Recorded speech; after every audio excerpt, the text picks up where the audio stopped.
Good evening सभी को। सो हम लोग स्टार्ट करते हैं हिस्ट्री कल का कंटिन्यूएशन, ठीक है। और ऐसे आज थोड़ा बाहर में थोड़ा म्यूजिक वगैरह ज़्यादा चल रहा है तो थोड़ा आवाज़ आता है तो उसका भी मज़ा लीजिए। छठ पूजा का म्यूजिक आ रहा है, ठीक है। सो आना भी चाहिए। ओके, सो हम लोग स्टार्ट करते हैं। आज हम लोग पढ़ेंगे फ्रांस का रिवॉल्यूशन में फिलोसोफर का कंट्रीब्यूशन क्या था। फिलोसोफर्स का कंट्रीब्यूशन क्या रहा फ्रांस का रिवॉल्यूशन में, वो पॉइंट का डिस्कस करते हैं। तो कुछ फिलोसोफर्स का बारे में पढ़ेंगे हम लोग, उन लोगों द्वारा लिखा हुआ कुछ बुक का बारे में हम लोग डिस्कस करेंगे।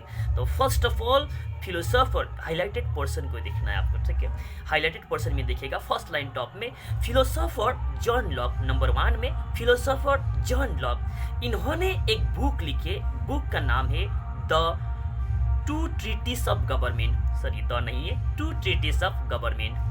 बुक का नाम है two treatises of government. Writer है जॉन लॉक। अब बुक में लिखता क्या है, ऐसा क्या लिखा था कि फ्रांस में रिवॉल्यूशन लाया इस बुक ने भी, ठीक है। दैट मीन्स फ्रांस का रिवॉल्यूशन में इसका बड़ा कंट्रीब्यूशन रहा।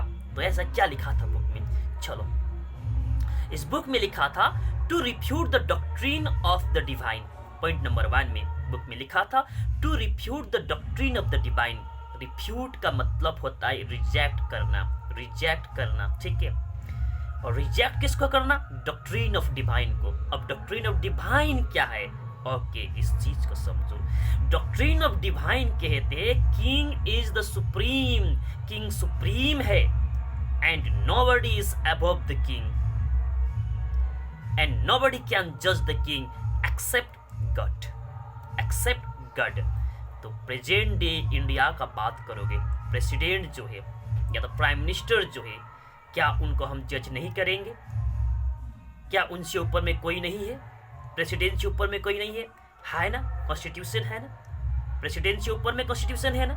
कॉन्स्टिट्यूशन के ऊपर में तो प्रेसिडेंट नहीं है, कॉन्स्टिट्यूशन है प्रेसिडेंट के ऊपर में, ठीक है। और उनको भी हम लोग जज कर सकते हैं, और वो गलत करते हैं तो इम्पीचमेंट मतलब उसको पद से हटाने का यहाँ पर प्रोविजन भी है, ठीक है। किंतु डॉक्ट्रिन ऑफ डिवाइन मोनार्क को यहाँ पर सुप्रीम डिक्लेयर करते हैं और यही कहते हैं कि उसको कोई भी उससे ऊपर नहीं है, किंग से ऊपर नहीं है, और उसको कोई जज नहीं कर सकते।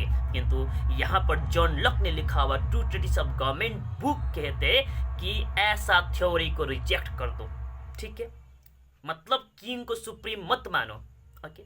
Secondly an absolute right of the monarch, that means monarch का एब्सोल्यूट राइट को भी रिफ्यूट करने को बोल रहा है।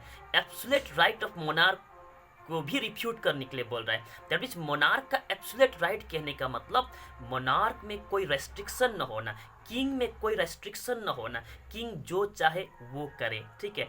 ऐसा जो सिस्टम जो है उसको भी रिजेक्ट करना। दैट मीन्स किंग में भी रेस्ट्रिक्शन होना चाहिए, किंग को रेस्ट्रिक्शन लगाना चाहिए, ठीक है।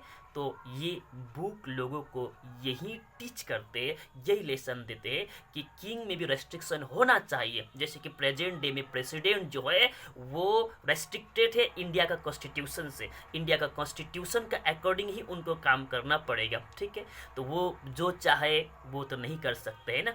तो यही चीज़ यहाँ पर कह रहा है कि किंग का एब्सोल्यूट पावर जो है, दैट मीन्स अनरेस्ट्रिक्टेड पावर जो है, जो चाहे वो ये करना चाहते हैं कर सकते थे, ऐसा पावर को रिजेक्ट करना, ठीक है। वो मन मर्जी करने मत देना। तो ये बुक ये सिखाते हैं, नंबर 1। अब नंबर 2 फिलोसोफर का बात करते हैं Rousseau, second philosopher Rousseau.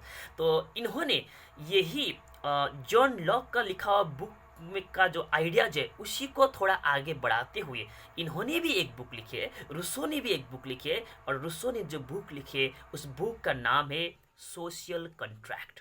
Book का नाम है सोशल कॉन्ट्रैक्ट। और इस बुक के जरिए ये लोगों को इस तरह का गवर्नमेंट फॉर्मेशन का बारे में लोगों को आइडिया देते हैं और लोगों को कहते हैं कि गवर्नमेंट किस तरह का होना चाहिए। ये कहते हैं government based on social contract. ये कहते हैं गवर्नमेंट कैसा होना चाहिए, based on social contract between people and their representatives. कहने का मतलब यहाँ पर गवर्नमेंट एंड पीपल दोनों का बीच में जो है अग्रीमेंट होना चाहिए, ठीक है। दैट मीन्स गवर्नमेंट जो चाहे वो करे, ऐसा नहीं होना चाहिए। गवर्नमेंट और पीपल का बीच में अग्रीमेंट होना चाहिए, ओके। और यहाँ पर पीपल का राइट भी होना चाहिए, जैसे कि मोनार्कियल फॉर्म ऑफ गवर्नमेंट में उस समय कहाँ लोगों का राइट था, तो लोगों का राइट तो था ही नहीं, तो पीपल का राइट भी होना चाहिए। और गवर्नमेंट का, मोनार्क का ड्यूटी भी वहाँ पर मेंशन होना चाहिए कि उनका ड्यूटी क्या है, ठीक है, उनका रिस्पॉन्सिबिलिटी क्या है। दैट मीन्स ये चाहते हैं कि गवर्नमेंट जो है एक तरह से डेमोक्रेटिक गवर्नमेंट हो, ठीक, पीपल द्वारा ही फॉर्म किया हुआ गवर्नमेंट हो। और ये जो गवर्नमेंट फॉर्म होता है, यहाँ पर पीपल और किंग का बीच में अग्रीमेंट होना चाहिए, ठीक है, और पीपल का राइट भी वहाँ पर मेंशन होना चाहिए और गवर्नमेंट का ड्यूटी भी मेंशन होना चाहिए। तो इस तरह का गवर्नमेंट फॉर्मेशन का बात करते हैं रूसो। ओके, क्या बुक लिखा था?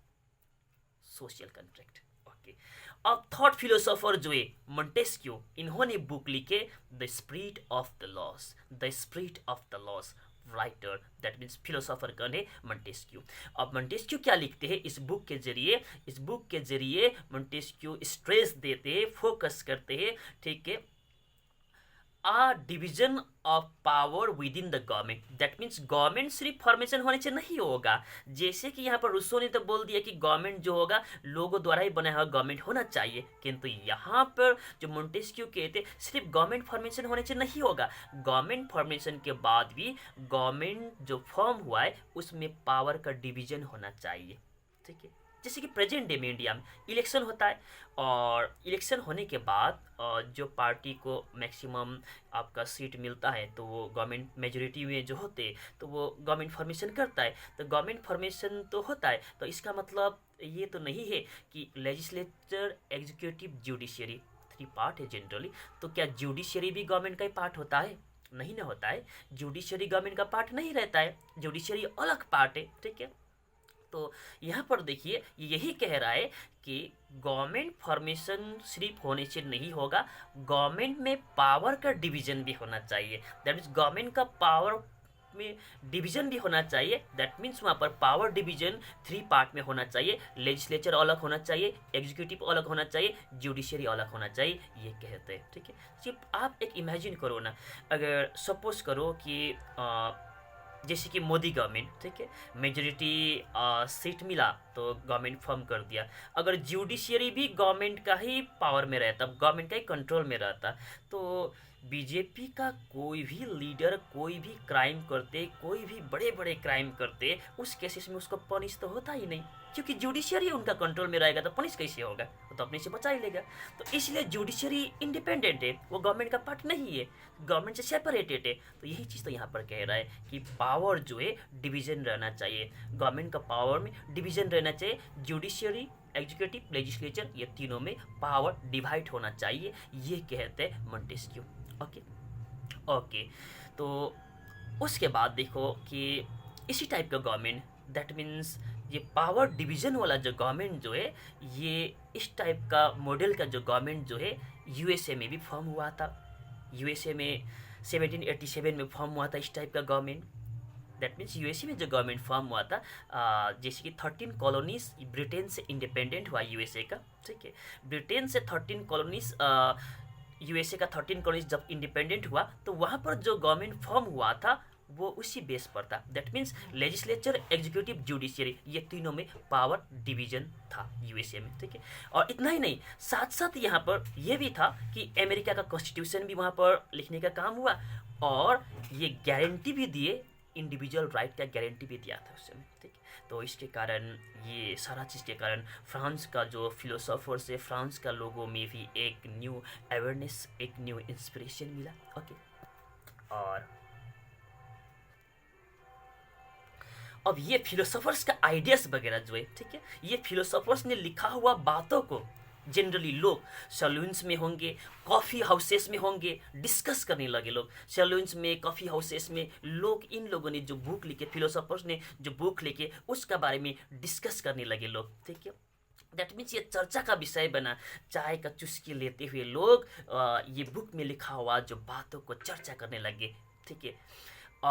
इसी तरह से कुछ लोग ग्रुप में बैठ कर के बुक को अलाउड रीड करते थे, दैट मीन्स जोर जोर से पढ़ते थे, ताकि जो रीड नहीं कर पाते थे, राइट नहीं कर पाते थे, जो लिख और पढ़ नहीं सकते थे, उन लोगों को भी सुनाई दे और समझे, ठीक है, और एनकरेज हो, ठीक है, और वो लोग भी रिवोल्यूशन के लिए तैयार हो जाए, ठीक है। इस तरह से लोग ये लोगों को एनकरेजमेंट मिला। दैट मीन्स ये जो जितना भी फिलोसोफर्स का कंट्रीब्यूशन जो है फ्रांस का रिवोल्यूशन में इस तरह से बहुत बड़ा रहता है। तो बाकी पार्ट हम लोग कल पढ़ेंगे। फिलोसोफर्स का रोल तो यहाँ तक रह ही गया है।